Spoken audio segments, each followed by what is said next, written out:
Sending a congratulations to Becky Lynch, who I just learned announced that she is pregnant on last night's Raw.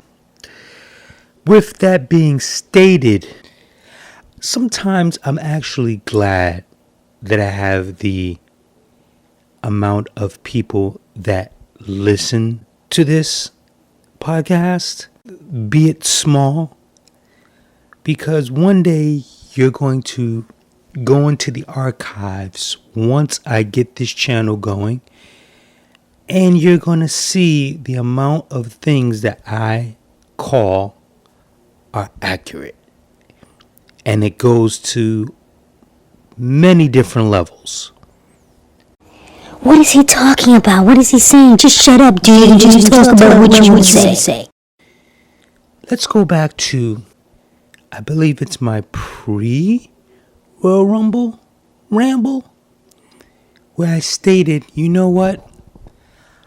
I would just have Asuka beat Becky because she would always be the one that Becky could never defeat.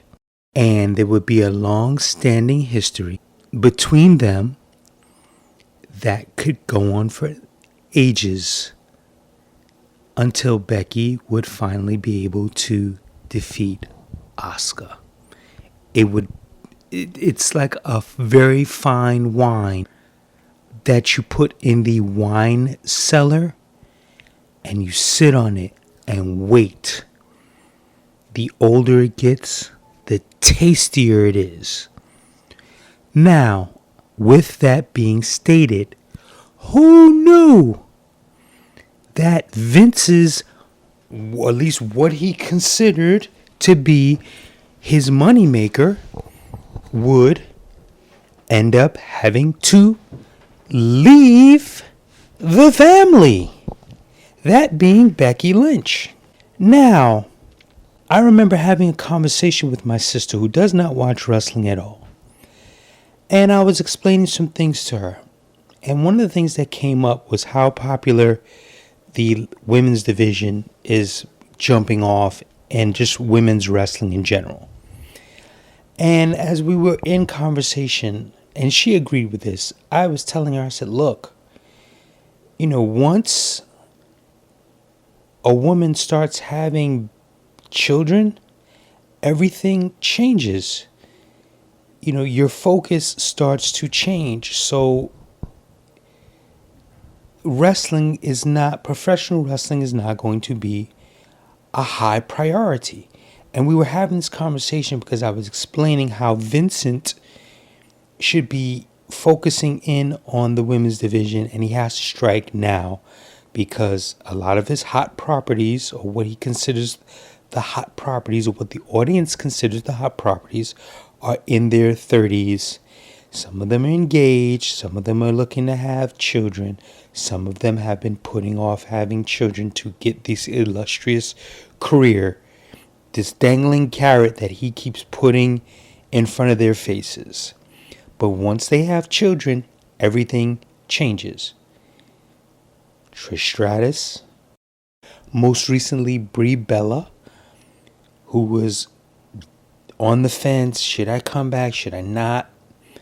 Once she had Birdie, knew it wasn't going to happen. Now she's expecting another one.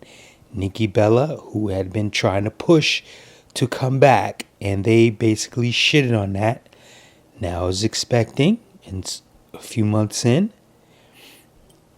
Perspective changes once you have children, more so on a female level. A guy, he could dip out on the road, as you've seen, dip on the road, stay on the road, support the family, come back, put food on the table. For a woman, it's more personal. It's more personal. Not taking anything away from the man. It's that mother-child bond that cannot be denied. You have to pay attention to that. Like right now, if someone like Natalia got pregnant, you could freaking forget about it. She's going to pretty much be done. Ronda Rousey stepped away. Didn't need the money, but outside of that, she wanted to have her own child. If she had that, she wasn't coming back immediately in no 9 months. Get the fuck out of here. That wasn't going to happen. Despite already having 2 children from her present husband that are half junior adults. So, yeah. So, I bring this all to say that if you had let Asuka hang on to that goddamn title, like I said, and it's the one that got away, the person that she can't beat. Now when she returns, it's more of a drive to say, you know what, I had a family. I came back when the storyline writes itself. She comes back, she gets a couple of wins, and then she wants to mess with Asuka again. Still can't do it. Let's say it's 2021 and she still can't get her. And it's that one that gets away, and you keep that storyline for another 2 to 3 more years. It makes a great WrestleMania. You blew it. Even if she comes back next year and you still keep the strap on Asuka. Side note, perfect timing for me because I just released the Money in the Bank review where I stated barely 6 months in, and I feel that Asuka should be Wrestler of the Year. And when I saw that clip, I said to myself, here comes Asuka once again saving the show. So they already knew that they were going to put the strap on her. Let's look at it. During the first pandemic, Asuka made sure she was at that SmackDown, the very first one with no audience. Stole that. Popped up on Raw, did the announcing in Japanese, stood and danced on the table, stole that. Her YouTube channel, she let you know she was staying in the hotel, making herself readily available for those tapings. Asuka was always around, making sure that she could do whatever was necessary for the company, putting the company on her back. I hate to say it. You're going to get pissed off. You're going to be opinionated. It's facts, okay? Bottom line is facts. It's unfortunate that whatever the situation, be it for Kyrie, be it she just got married, be it the contract, situation that's not being mentioned, even though they have her doing jobs. I was actually surprised that she recently beat Ruby Riott. I mean, I'm just at a point now where that Ruby knew that she was coming in just to be a jobber, basically. But that's a whole other story. I bring this up because to see Asuka and Kyrie steal the show when they're together, and for them to have been together during the beginning of the lockdown, all hands on deck, would have been that much more spectacular. And it's unfortunate, as I mentioned on Mania, that she did not get the proper rollout I felt that she deserved for this year's Mania, despite what happened. Because everyone was expecting Kyrie with the pirate gimmick and the whole 9 yards, but it is what it is. Back to Asuka. I'm still rolling with Wrestler of the Year until something else takes me off that mantle. Sometimes when I say these things, sometimes they're premonitions, sometimes it's just facts, sometimes it's premonitions that I can't even call. So it just would have meant more. Because right now you got wompy ass Nia Jax, whom I will go on the record as you're listening to this, I'm going to tell you this straight up. It's going to sound up. Okay?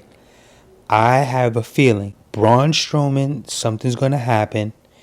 Injury-wise or something's going to happen to him. And something's going to happen to Nia Jax. I think that she's going to really hurt somebody on some Droz borderline, and I hate to say it, borderline Owen Hart type situation. It may not be that drastic, but I'm bringing that up to say it's going to be that fucking serious. This fucker has not put a stop to her annihilation. I bring that all up to say that if Asuka had the belt, the fact that What's-Her-Face is here, you could have started that feud up, had Asuka take her down, had Asuka take down Shayna. Now you're going to have all this stuff built up now when it could have been already percolating. You fucked this whole shit up, Vincent, and you threw Shayna under the bus in the Elimination Chamber. In my opinion, you tried to make her look bad despite putting her over, quote unquote, by building that whole matchup to be something that it was not. And now you pretty much take a dump on her. And now you're pretty much forced into a situation where you're going to have to slowly build that back up. I just don't see you building a feud with Liv against Asuka. I don't see a Ruby Riott feud, especially after having her job to Kairi. It now makes no sense after treating Kairi the way you've treated her. And in my past episodes, I told you all in the WrestleMania how tough Kairi is, because I'm one of those weirdos that just don't watch WWE. I started venturing out and I saw what she did with Io Shirai. So now to all of a sudden go, let's have a Kairi versus Asuka feud after you pretty much had her job to Nia, who just fucking threw her around, and we're not going to get into that. You keep making wrong investments, and I keep sitting back and laughing. What happened to the other dude, Sullivan? A bust. And what about the big promotion that he did for AOP? A bust. One guy gets injured, can't move on with the other guy as a singles competitor, or you decide not to. So in other words, another bust. You change the names of the Vikings to the Viking Raiders. Turn that in. A bust. I mean, because this is a reality when I look at it, when I thought about this earlier, before I even found out about the announcement, is that this is a man who has a development center, right, to bring them up through NXT, build them up, and then you bring them into Raw, SmackDown world, and then you dismantle it. The same way you do with professional wrestler stars that have made it outside of your company, you bring them in and turn them into goofballs. Strip them down of everything that made them popular, and you basically put them in skirts. Taking a dump on Ricochet? Bust. Cedric Alexander, taking a dump on him? Bust. Shayna Baszler was over in NXT with that audience, and I don't know why we try to act like, or when I'm not really including myself when I say we, But you try to act like the NXT audience isn't the same audience that's not watching Raw, SmackDown, because it is. Let's cut the bullshit. But she was over in NXT, and then you bring her up to here, and well, if you were paying attention to NXT, which is your developmental, watching your seeds grow, then you would know what your feelings were with her before bringing her up. And then say, hey, you know, something about her that's off to me in NXT. Can we tweak her a little bit? Then bring her up to quote unquote main roster, and then stripping her down. If you're going to do that, just let her go. Let her go somewhere else so she can get over. Why have her wallow in misery? But you're kind of forced to raise her up now in the position that you're in. Right, buddy? And I'm wondering now, because they always say he has the shiny new toys, and when he's done playing with the toys, he puts them away. Is Aleister Black now one of those shiny new toys that you're done playing with? As predictions showed, people were leaning toward Black winning the Money in the Bank. Now, we can tell by that, you know, he's pretty high on Otis. So, did everything just all of a sudden switch for him and go, well, now Otis is the shiny new toy? Hence him winning the Money in the Bank? Is Otis going to be the Fiend killer, the Bray Wyatt killer? And this is not a knock on Otis whatsoever. I adore that guy. So this is going to be a very interesting ride. Roman is on chill mode, for which I do not blame him, and you're punishing him subliminally. I would not be surprised if he just opted out, and since you're handing out releases, and if he's really getting film and television offers, I would not hold it against him for him to bounce. You know, what's he going to do? Put in a contract, oh yeah, you can't go anywhere for 5 years? If we let you out the contract, okay, I'll just do television for, let's just say if he's really getting that stuff. If he's really getting those offers. You know, but this is all over the place, man. Anything you touch, man, goes to aluminum.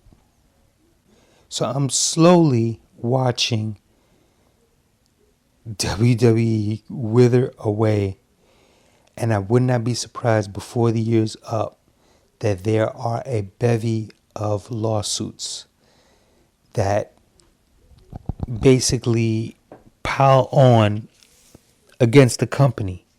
And if he tries to sell it, the price goes down substantially based on the number of lawsuits. So billionaire status could possibly go back down to millionaire status. Dun dun dun dun. Ain't it a crime? Everything you touch is turning to aluminum. And within the next 6 months, it'll probably start turning into wood. Vincent.